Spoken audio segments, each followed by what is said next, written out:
Good day, family and friends. Today we continue our plan of reading the Bible in a whole year.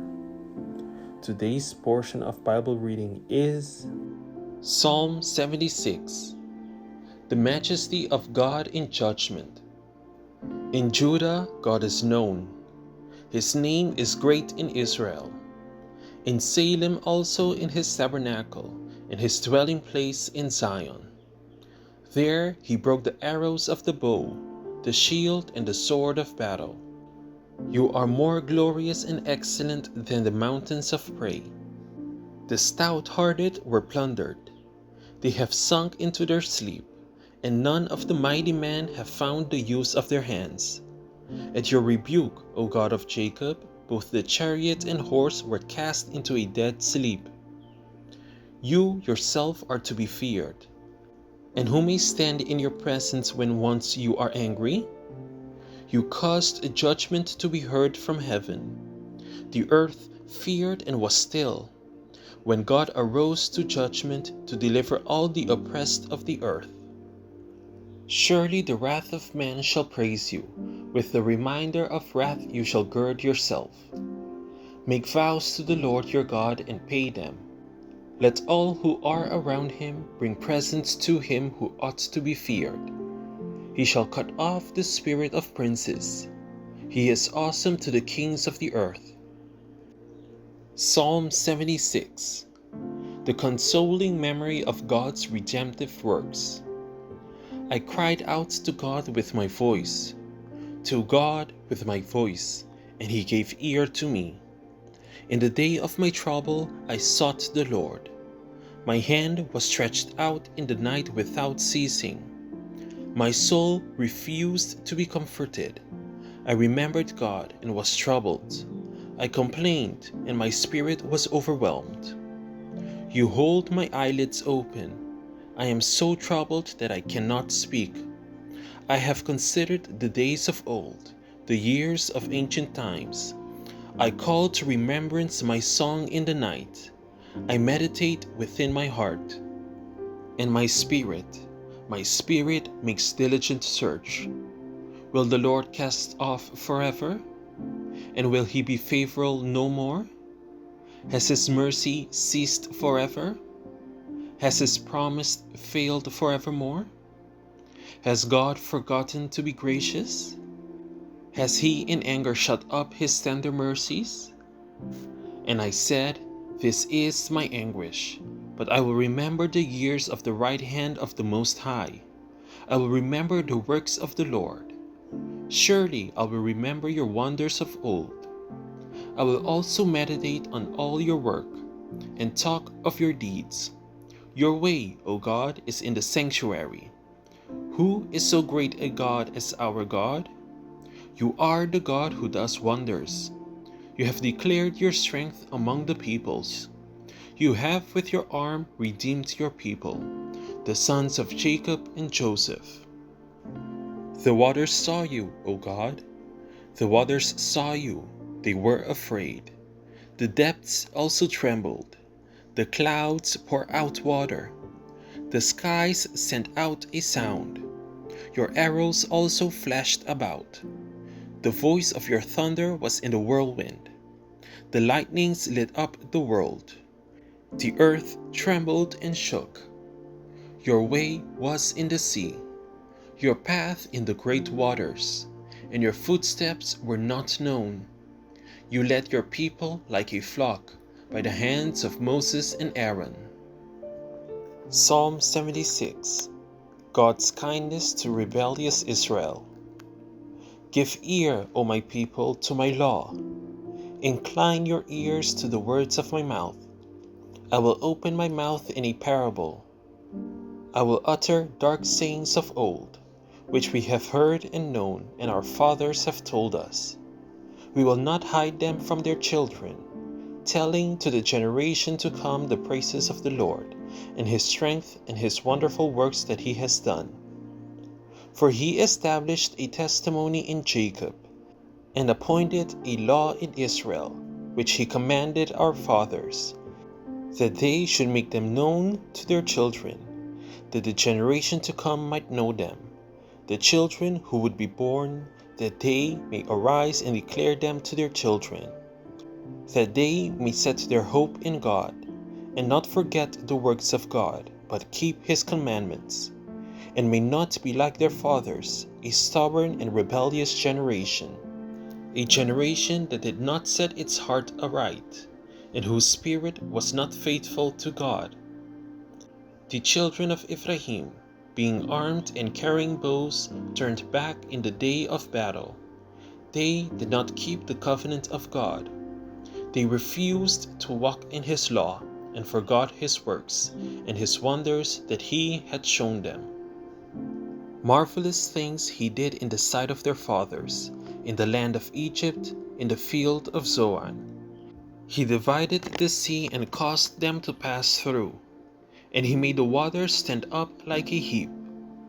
In the daytime also he led them with the cloud, and all the night with a light of fire. He split the rocks in the wilderness, and gave them drink in abundance like the depths.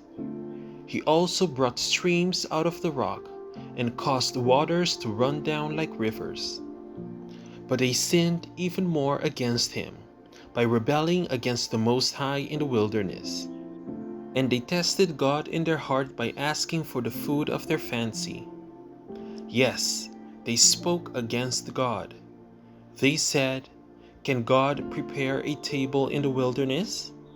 Behold, he struck the rock, so that the waters gushed out, and the streams overflowed. Can he give bread also? Can he provide meat for his people?"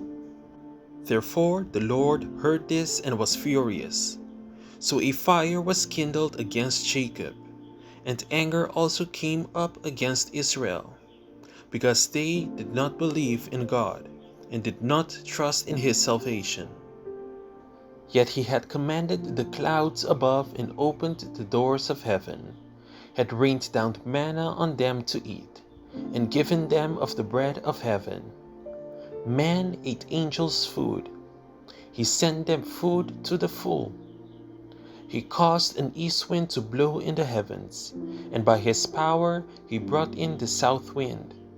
He also rained meat on them like the dust, feathered fowl like the sand of the seas, and he let them fall in the midst of their camp, all around their dwellings. So they ate and were well filled, for he gave them their own desire. They were not deprived of their craving. But while their food was still in their mouth, the wrath of God came against them, and slew the stoutest of them, and struck down the choice men of Israel. In spite of this, they still sinned, and did not believe in his wondrous works. Therefore their days he consumed in futility, and their years in fear. When he slew them, then they sought him, and they returned and sought earnestly for God. Then they remembered that God was their rock, and the Most High God their Redeemer.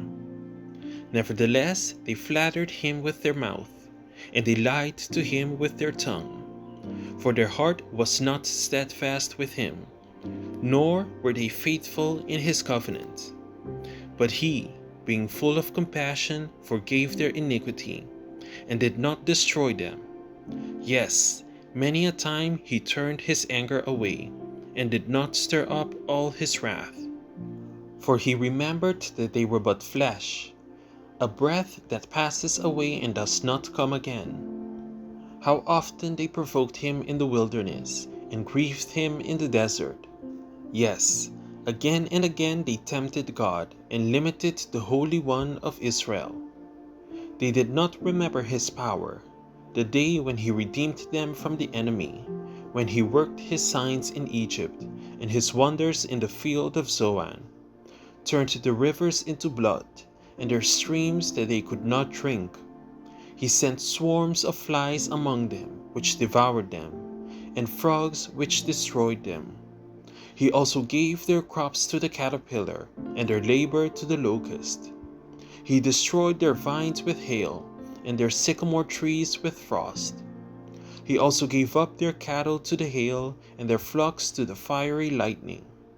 He cast on them the fierceness of his anger, wrath, indignation, and trouble by sending angels of destruction among them. He made a path for his anger. He did not spare their soul from death, but gave their life over to the plague, and destroyed all the firstborn in Egypt, the first of their strength in the tents of Ham. But he made his own people go forth like sheep, and guided them in the wilderness like a flock. And he led them on safely, so that they did not fear. But the sea overwhelmed their enemies, and he brought them to his holy border, this mountain which his right hand had acquired. He also drove out the nations before them, allotted them an inheritance by survey, and made the tribes of Israel dwell in their tents. Yet they tested and provoked the Most High, and did not keep his testimonies, but turned back and acted unfaithfully like their fathers. They were turned aside like a deceitful bow, for they provoked him to anger with their high places, and moved him to jealousy with their carved images. When God heard this, he was furious, and greatly abhorred Israel, so that he forsook the tabernacle of Shiloh, the tent he had placed among men, and delivered his strength into captivity, and his glory into the enemy's hand. He also gave his people over to the sword, and was furious with his inheritance. The fire consumed their young men, and their maidens were not given in marriage. Their priests fell by the sword, and their widows made no lamentation. Then the Lord awoke as from sleep, like a mighty man who shouts because of wine, and he beat back his enemies. He put them to a perpetual reproach. Moreover, he rejected the tent of Joseph, and did not choose the tribe of Ephraim, but chose the tribe of Judah, Mount Zion, which he loved. And he built his sanctuary like the heights, like the earth which he has established forever. He also chose David his servant, and took him from the sheepfolds. From following the ewes that had young he brought him, to shepherd Jacob his people, and Israel his inheritance. So he shepherded them according to the integrity of his heart, and guided them by the skillfulness of his hands. Thank you for tuning in to another daily Bible reading video. Be sure to come back tomorrow when we dive deeper into the next chapters of God's Word.